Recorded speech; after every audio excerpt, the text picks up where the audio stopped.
Inakusahan ng UN ang Israel ng genocide, pero ayon sa mga kritiko, propaganda lang at walang totoong datos ang ulat. Tinawag ito ng Israel na makabagong blood libel. Sabi ng mga kritiko, umaasa ito sa mga source ng Hamas at binabaliwala ang krimen ng mismong teroristang grupo. Haya ba ito ay hustisya o politika na nagkukubli bilang karapatang pantao? Himayin natin ito. Welcome back sa Judaication dito sa JNS TV. Isang komisyon ng UN ang nagakusa sa Israel ngayong linggo ng war crimes, crimes against humanity at genocide. Sa sinasadyang pagpuntirya sa tinatawag nilang mga batang Palestino sa Gaza at sa tinatawag nilang West Bank, kabilang na ang silangang Jerusalem. Ayon sa ulat, ang sinasadyang pagpuntirya sa mga bata ay isang pangunahing elemento sa pagpapatunay ng tinatawag nilang layunin ng genocide ng mga otoridad at puwersang pansiguridad ng Israel upang wasakin ang grupong terorista ng Palestino ng buo o bahagi sa Gaza. Naidokumento rin nito ang biglang pagtaas ng karahasan ng mga settler laban sa mga batang Palestino sa West Bank, kabilang ang pagdukot, pang-aabuso at umano'y sexual na karahasan ng mga puwersang pansiguridad laban sa mga batang nakakulong at kabataan na inilarawan ng komisyon bilang sistematikong pattern. Mariing tinutulan ng kagawaran ng ugnayang panlabas ng Israel ang ulat, tinawag itong makabagong paninirang puri at sinabing hindi nito natugunan ang pamantayan para sa propesyonal at independiyenteng internasyonal na investigasyon. Ayon sa Israel, ilang araw lang silang binigyan para tumugon sa draft na ulat at hindi maayos na suri ng komisyon ang marami nilang argumento. Ayon sa Israel, hindi nito kinikilala ang komisyon at likas itong may kinikilingan laban sa Estadong Hudyo at ang mga konklusyon nito ay batay sa depektibong pamamaraan, di mapagkakatiwala ang pinagkukunan at hindi pinangalan ng testimonya. Sinabi rin ng Israel na binaliwala ng komisyon ang paggamit ng Hamas sa mga bata at sibilyan bilang human shields, pati na rin ang tinatawag nitong matitinding paglabag na ginawa ng teroristang organisasyon noong digmaan. Ayon sa UN Watch Monitoring Organization sa JNS, ang ulat ay isang naunang napagpasyahang pagsasakdal na pinalabas na parang investigasyon. Ayon sa kanila, nagpapanggap ang komisyon na independenteng tagahanap ng katotohanan pero makikita sa pinakabagong ulat ang pagkiling nito. Sinabi ng Monitor Group na habang inaakusahan ng Israel ng pagpatay sa mahigit 20,000 bata sa Gaza gamit bilang sanggunian ang Hamas Ministry of Health, lubusang binaliwala ng ulat ang dokumentadong katotohanan na ang Hamas at iba pang armadong grupong terorista ay regular na kumukuha at gumagamit ng mga batang sundalo, mga Palestinong batang lalaki na wala pang 18 taong gulang, minsan ay kasing bata ng 12 o 13. Hatiin natin ito at talakayin isa-isa. Kung Hamas ang ginagamit mong sanggunian, paano ka paniniwalaan ng iba? Ang Hamas ay nagsagawa ng massacre sa mga Hudyo noong Oktubre 7 na hindi pa natin nakita mula noong Holocaust. Pagkatapos, itinatanggi pa nila na may nangyaring ganoon. Kaya, katulad ng mga nagkakaila sa Holocaust o ng mga Nazi mismo na nagtangkang itago ang kanilang mga krimen, meron ding mga nagkakaila sa nangyari noong Oktubre 7. Sa tingin mo ba magbibigay ng tumpak na detalye ang Hamas? O magpapakita silang biktima? Siyempre, yun ang gagawin nila. Kinuna ng Hamas ang sarili nilang kalupitan gamit ang GoPro, tapos itinanggi nilang may nangyari. Yung kasamaan ng Hamas, yun ba ang pinagmulan ng UN? Tama? Nakakasukang biro yan, grabe! Kasabay nito, tandaan natin kung sino ang itinuturing na bata, mapag-Gaza man o sa Judea at Samaria. Kung ang 17 anyos na Arabong nakatira sa ilalim ng PA ay nagsagawa ng teroristang pag-atake, pumatay ng mga Hudyo at napatay ng mga puwersang pansiguridad, itinuturing pa rin siyang batang pinatay ng Israel. Ang kaibigan kong si Ari Fold, naway gantihan ng Diyos ang kanyang dugo, ay pinagsasaksak hanggang mamatay noong 2018 ng isang 17 taong gulang na Arabong terorista. Ang katotohanan na nagawa ni Ari na mapigilan ang terorista sa kanyang huling hininga sa mundo, ayon sa ulat na ito, sinadya raw ni Ari na targetin ng isang batang Arabo. Gets mo na ba kung paano ito gumagana? Kahit ikaw ay 13, 15 o 17 kung susubukan mong pumatay ng mga Hudyo, isa kang terorista. Hindi basta-basta bata lang, at hindi rin ito dahil sa maling ulat. Linawin natin, hindi tina-target ng Israel ang mga bata, maliban kung 17 taong gulang sila at may armas na sinusubukang pumatay ng mga Hudyo. Walang bansa ang pumapasok sa digmaan at humihingi ng ID para tiyakin na may mga 18 taong gulang sa harap nila bago magdepensa. At gaya ng sinabi natin, sinasadya ng Hamas na gamitin ang mga bata bilang mga sundalo at sinasadya ring gamitin ang mga bata bilang panangga. Kasalanan ng Hamas, hindi ng Israel, ang pagkamatay ng mga batang ito. May karapatan ng Israel na ipagtanggol ang sarili. Huwag ninyong isipin na mas mabuti ang Palestinian Authority dahil tinuturuan din nila ang mga bata ng galit at hinihikayat silang gumawa ng teroristang pag-atake at mamatay bilang martir para sa kanilang layunin.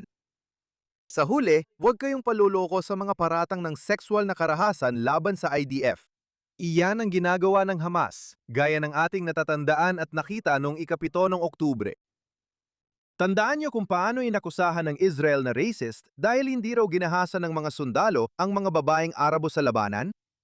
Tinawag nila kaming racist dahil hindi nanggahasa, tapos kinalaunan ay mali naman nilang inakusahan ng ating mga sundalo ng mga krimeng sexual. Gusto nilang ipilit ang dalawang magkasalungat na paratang, pero sabay silang nagpapakalat ng propaganda at galit. Ang ulat na ito, gaya ng maraming ulat ng UN dati, ay dapat lang itapon sa basurahan ng kasaysayan. Dapat mahiya ang mga responsabale. May lumabas na nakakabahalang ulat mula sa Ynet na yung linggo. Naniniwala ang mga ahensya ng seguridad na pinalalakas ng Iran ang pagsisikap nitong buuin muli ang mga teroristang grupo sa Judea at Samaria, sinasamantala ang tigil putukan nito sa Estados Unidos at ang pagbabago sa reyon matapos ang digmaan. Bago ang Oktubre 7, ang karamihan sa panlabas na pagdidirekta ng terorismo sa Judea at Samaria ay mula sa Gaza, pinamumunuan ng Hamas at Palestinian Islamic Jihad na sinusuportahan ng Iran, pati na rin ng maliliit na silula at grupong konektado sa ISIS.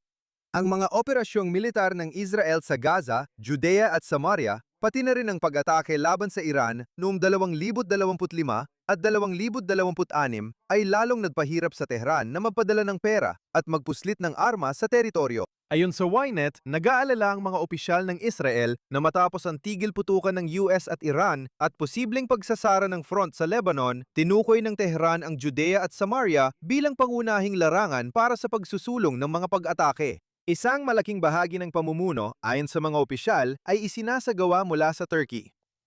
Mas maaga ngayong linggo, sinabi ng Shin Bet Security Agency na napigilan nila ang 12-12 ng pag-atake nitong nakaraang taon na pinamunuan ng Hamas sa Turkey. Ayon sa ahensya, ginamit ng mga operatiba ang presensya nila sa bansa para magpatakbo ng teroristang network tulad ng pagre-recruit ng mga aatake, pakikipagkita sa mga operatibang nasa Judea at Samaria at paglilipat ng pera at armas. Ayon sa opisyal ng seguridad, umaasa ang Iran sa 3 paraan, kabilang ang paggamit ng cryptocurrency para makaiwas sa mga tradisyonal na sistema ng pagpapatupad ng batas. Pagpuslit ng armas sa silangang hangganan ng Israel gamit minsan ng mga courier, at ang malayong pagsasanay ng mga umaatake kabilang ang paglilipat ng technical na kaalaman. Ayon sa mga opisyal ng Israel, dating mga bilanggo ng seguridad ang pangunahing nagtutulak ng aktibidad ng terorismo sa mismong lugar. Matapos ang kasunduan sa pagpapalaya ng mga bihag sa Gaza, daan-daang pinalayang bilanggo ang bumalik sa Judea at Samaria, ang ilan ay nakulong ng halos 30 taon. Mahigpit na binabantayan ng Shin Bet at IDF ang mga aktibidad, nagsasagawa ng pagbisita sa bahay at madalas na nagbibigay ng babala para maiwasan ang pagbuo ng mga bagong silulang terorista, lalo na sa Shechem, Tulkarm, Hebron at Ramallah. Kaya ayon sulat na ito, sinusubukan ng Iran na magbukas ng panibagong prente sa digmaang ito sa Judea at Samaria. Tulad ng sabi ko, kasama rin dito ang mga elemento mula sa Turkey. At sino sa tingin mo ang talagang susubok mismo sa lugar na magsagawa ng mga pag-atake? Tulad ng sinasabi sa artikulo, mga teroristang pinalaya bilang bahagi ng pagpapalitan ng mga bihag. Alam na natin na hahantong ito dito. Kailangan talagang magdesisyon ng Israel. Palalayain ba natin ang mga terorista pabalik sa lansangan? Alam na malamang babalik sila sa terorismo kapalit ng ating mga bihag. Gusto ng lahat na makauwi ang mga bihag. Pero ang tanong palagi ay, sa anong kapalit? Ngayon, hindi ko sinusubukang maging manhead dito. May naging desisyon at syempre, masaya tayo na nakauwi na ang lahat ng mga bihag.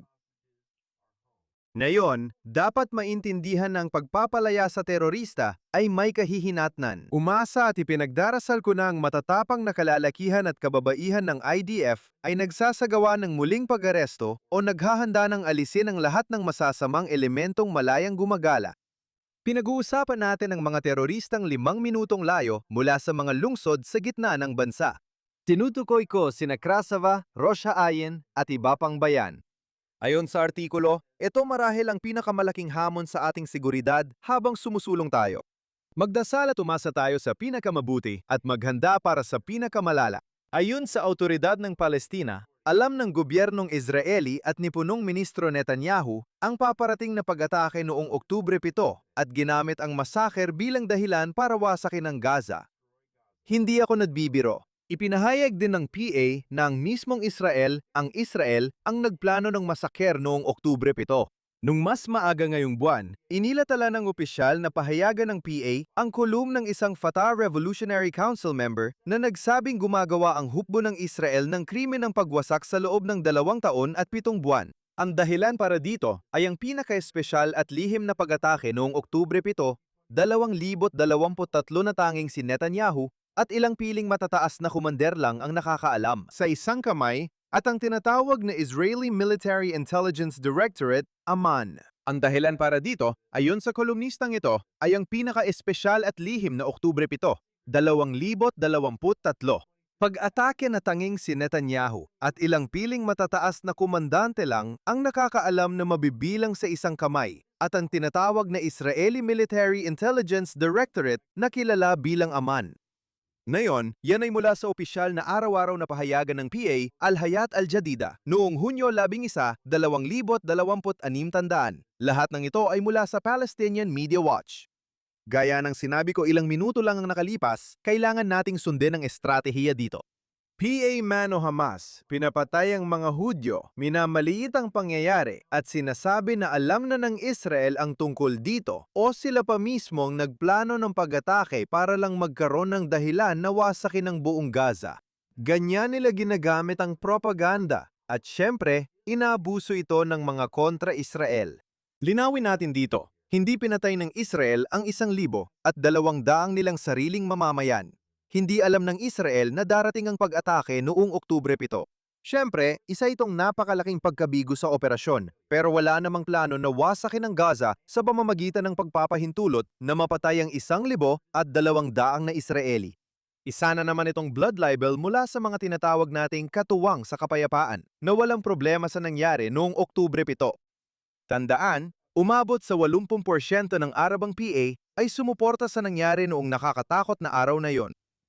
Sila ang katuwang natin sa kapayapaan, pero patuloy pa ring nagbibigay ng pera sa mga terorista at pamilya nila.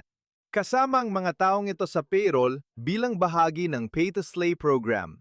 Mas mataas ang bayad kapag mas marami kang napatay.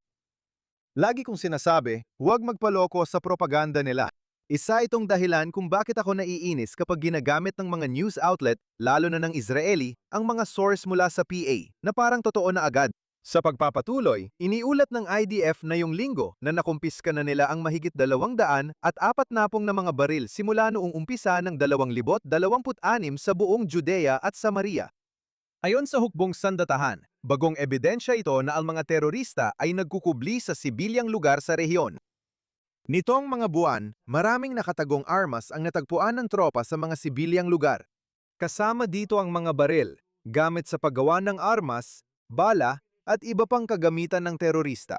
Isang halimbawa nito ay ang pagkakatuklas noong isang raid ng IDF noong Abril, kung saan natagpuan ng mga tropa ang mga bala para sa mahahaba at maikling baril na nakatago sa isang kilalang hardware store sa lungsod ng Bethlehem, na sasakupan ng Etzion Regional Brigade.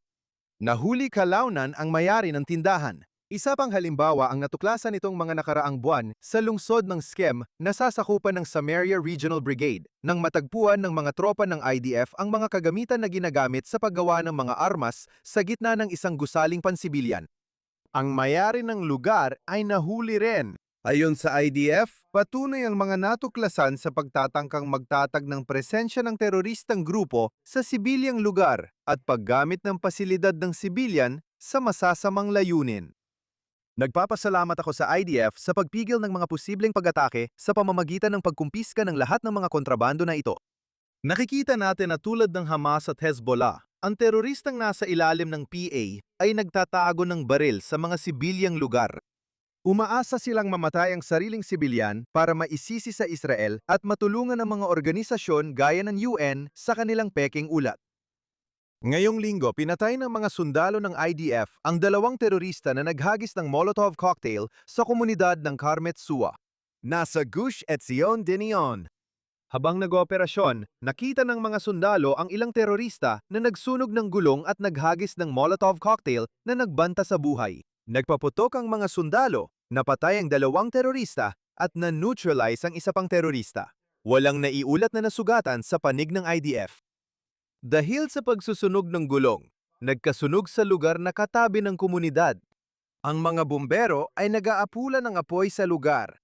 Nagsimula nang maghanap ng ibang terorista ang mga sundalo ng IDF. Sa nakaraang 2 linggo, tinalakay natin ang terorismo sa panununog. Ito ay isa pang halimbawa. Pagsusunog ng gulong at tangkang sunugin ng lupain ng Israel ang kanilang layunin. Kasabay nito, naghahagi sila ng pampasabog sa mga komunidad. Sinusubukan nilang tuluyang sunugin ang mga bahay ng mga Hudyo at pumatay ng pinakamaraming Hudyo hanggat maaari. Buti na lang, napatay agad sa lugar ang mga terorista. Dapat alam ng gustong maging terorista na kapag nagsimula ka ng sunog o naghagis ng pampasabog sa mga Hudyo, diretso kang mapupunta sa impyerno. May bagong ulat mula sa IDF na yung linggo. Ayon sa IDF at mga ahensya ng seguridad ng Israel, napatay nila si Mohammad Zayed, negosyanteng armas mula Yamun sa distrito ng Jenin. Nagbigay si Zayed ng armas sa mga teroristang sangkot sa pamamaril noong 2025 na malubhang nakasugat sa 2 IDF na sundalo. Bago ang operasyon, nagtago ang terorista sa iba't ibang bahay sa lugar at may access sa armas. Habang tinatangkang arestuhin siya, sinubukan niyang tumakas at nagbanta siya sa mga puwersa. Si Zayed, na matagal na umiiwas sa pag-aresto, ay nagtangkang umatake sa mga sundalo at napatay siya sa mismong lugar. Iyan ang hukbo ngayong linggo at narito rin ang pulisya ng Israel na tumutulong pigilan ang posibleng teroristang pag-atake sa Jerusalem. Ayon sa pahayag ng pulisya ngayong linggo, isang lagusan na natuklasan malapit sa Al-Zaim Crossing ang nagresulta sa pagkakaaresto ng isang Palestino at isang residente ng silangang Jerusalem ng Central Unit ng Judea at Samaria District. Sa hinalang silang naghukay nito at nagsagawa ng mga gawaing terorista. Kasunod ng ulat mula sa Civil Administration tungkol sa pagkakatukoy ng isang lagusan sa lugar ng Al-Zaim Crossing, ipinadala ang mga opisyal mula sa Judea at Samaria District kasama ang mga border police mula sa Jerusalem sa lugar kung saan nila natukoy ang isang lagusan na nahukay na. Pagdating nila, natagpuan ng mga puwersa ang lagusan na hinukay mula sa direksyon ng mga teritoryong Palestino patungo sa teritoryo ng Israel, sa lalim na humigit kumulang 25 metro. Ngayon, napakalalim talaga niyan. Kinumpiska rin ng mga puwersa ang gamit sa paghuhukay, bote ng tubig, guantes, face mask at iba pang kagamitan. Nagsimulang mangalap ng ebidensya ang mga forensic investigator mula sa Judea at Samaria. Bilang bahagi ng pagsisikap na ito, natuklasan ng mga investigador ang forensic na ebidensya kabilang ang DNA na nagresulta sa pagkakakilanlan at pag-aresto ng 2 suspect, isang residente ng PE at isa mula silangang Jerusalem, kapwa nasa edad na 30 ilang taon. Bilang bahagi ng investigasyon, iniimbestigahan ng mga awtoridad ang hinalang bagong hukay ang lagusan at nilayon ito para sa mga paglabag sa seguridad gaya ng terorismo at ilegal na pagpupuslit ng mga hindi awtorisadong tao sa Israel. Sabi ko nga, hindi naman sinubukan ng mga taong ito maghukay ng lagusan para maghanap ng trabaho. Gusto nilang gamitin ang lagusan sa ilalim ng lupa para makaewas sa awtoridad at magsagawa ng teroristang pag-atake. Nakita ng mga Arabo ang bisa ng mga lagusan sa Gaza at Lebanon, kaya sinusubukan nilang maghukay papuntang Jerusalem, ang ating kabisera, para sa mga teroristang pag-atake. Hindi ito ang unang insidente, kundi ang pinakabago lamang.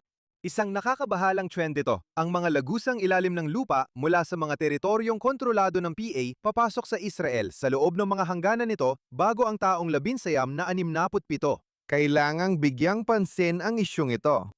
Salamat sa Diyos at napigilan ng pulisya ng Israel ito bago may nasaktan. Diyan nagtatapos ang Judeacation ngayong linggo. Salamat kina producer Barbara Kamenov, engineer Aaron Wagalenter, Zach Sicker, Ryan Lifshitz, station manager Yuri Svoretsky at lahat ng iba pa sa JNS TV. Tingnan ang mga kamanghamanghang nilalaman ng JNS TV at bisitahin ang jnss.org para sa balita mula sa Israel, Gitnang Silangan at buong mundong Hudyo. Kita-kits ulit next week dito sa Judeacation, eksklusibo sa JNS TV.